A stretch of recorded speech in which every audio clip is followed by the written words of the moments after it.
Program teks amnesti pada gelombang pertama mulai menuai hasil. 2 hari menjelang hari terakhir periode pertama, capaian teks amnesti berlari semakin kencang, mencapai bahkan hari ini sekitar 65 triliun rupiah. Atau bahkan hampir 70 triliun rupiah hari ini. Lalu dibandingkan negara yang pernah mengimplementasikan pengampunan pajak, bagaimana suksesi Indonesia? Kejar tayang teks amnesti. Saya ulas sebelengkap untuk Anda sore hari ini. Kita lihat bersama bahwa kejar tayang kayak sinetron ya. Kenapa kejar tayang? Karena ada target.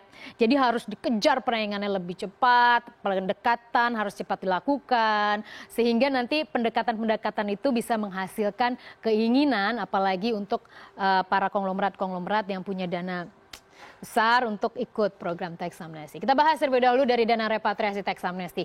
Bagaimana sebenarnya porsi dari aliran dana khususnya untuk dana repatriasi terhadap dengan PDB atau produk domestik bruto Indonesia. Kita ambil saja data pada PDB kuartal kedua 2016, kemudian nanti kita akan dapat komposisinya. Sebagai informasi bahwa pada hari ini pukul 12 waktu Indonesia Barat sudah masuk dana repatriasi 120 triliun rupiah. Apa yang dimaksud dengan dana repatriasi? Saya ingatkan kembali. Jadi untuk program teks amnesti itu ada 2. Yang pertama adalah deklarasi, kemudian yang selanjutnya adalah repatriasi. Jadi ini ada 2 hal yang berbeda. Kalau yang dibicarakan adalah deklarasi, artinya hanya melaporkan. Artinya misalnya seharusnya selama ini saya mengaku saya punya 1 rumah, ternyata saya punya 5 rumah yang lain. Nah, pada saat pengampunan teks amnesti ini, program ini saya melaporkan. Saya punya 5 rumah. Dan nanti pada periode pertama saya akan dikenakan fee 2% untuk membayar pajak. Jadi dari 5 rumah tersebut saya harus bayar 5% dari nilai asetnya, kemudian saya setor kepada negara. Ini berbeda dengan repatriasi. Repatriasi apa? Mengembalikan aset dari luar negeri misalnya. Ternyata saya punya uang, saya punya rekening di Singapura yang nilainya misalnya 1 miliar dolar Amerika. Selama ini saya nggak pernah laporin ke Ditjen Pajak, pajakin, mending saya ke Singapura misalnya, tax haven kan, dekat lagi, gampang saya mau cek bagaimana sih sebenarnya pengelolaannya gitu. Jadi ketika teks amnesti kemudian saya mau mengembalikan dana itu ke dalam negeri. Pengembalian ke dalam negeri balik lagi ke Indonesia itulah yang dinamakan repatriasi. Mana yang lebih penting? Sama pentingnya. Karena untuk deklarasi akan ada uang tebusan.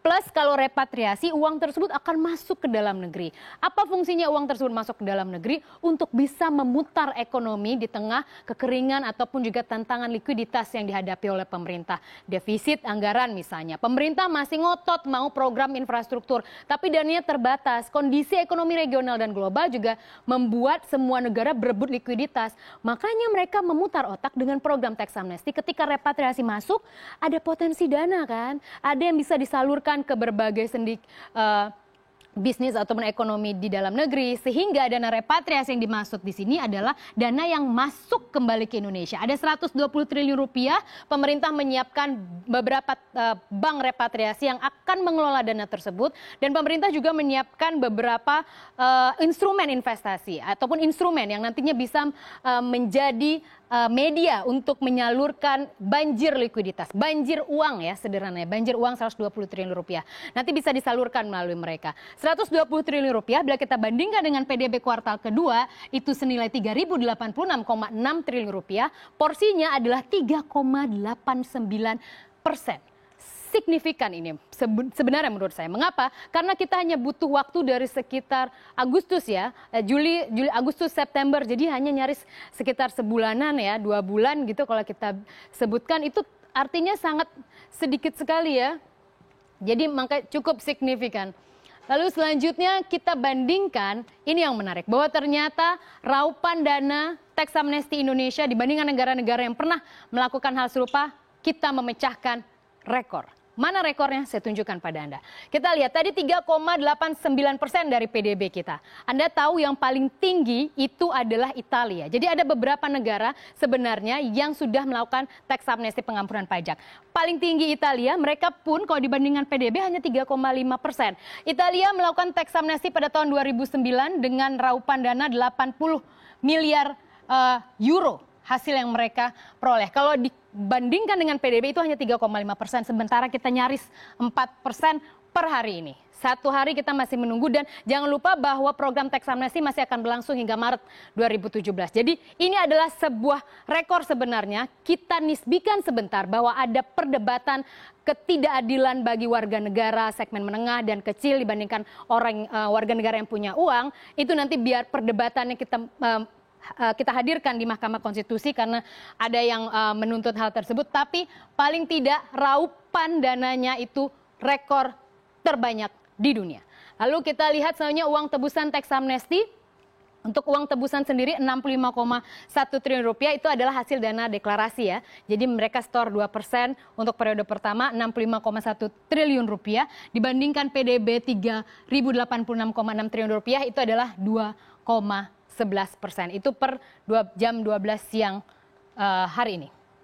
Lalu selanjutnya adalah persentase. Ini adalah beberapa negara yang sudah melakukan teks amnesti. Kita lihat bahwa ternyata persentase uang tebusan terbesar di dunia ini uang tebusan. Jadi bukan repatriasi. Kalau repatriasi kita tetap tertinggi, uang tebusan pun kita juga tertinggi. 2,11% dari PDB. Jadi ada dua hal.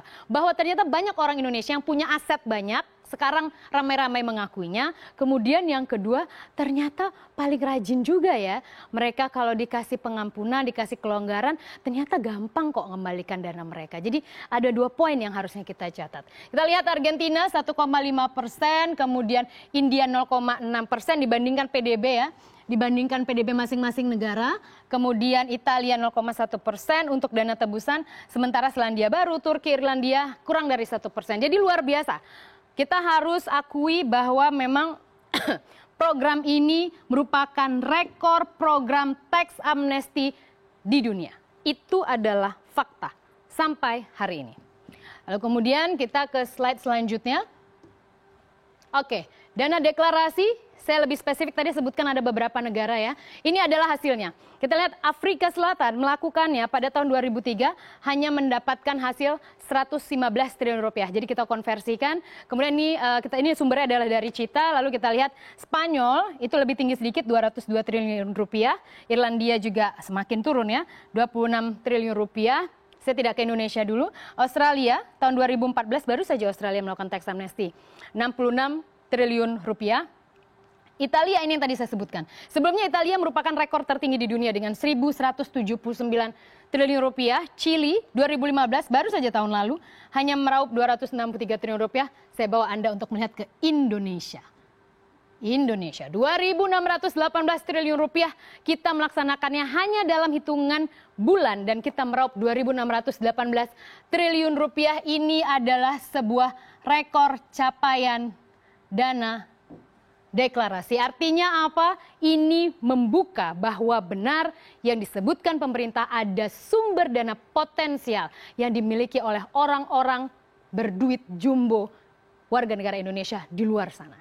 Kini mereka turun gunung, kalau saya boleh mengutip apa yang disebutkan oleh Ibu Sri Mulyani, bahwa para taipan, para sesepuh, para orang kaya tersebut akhirnya turun gunung, karena kalau tidak, versi Ibu Sri Mulyani, dia sendiri yang akan mendatangi, menjemput dana tersebut ke gunung-gunung tersebut.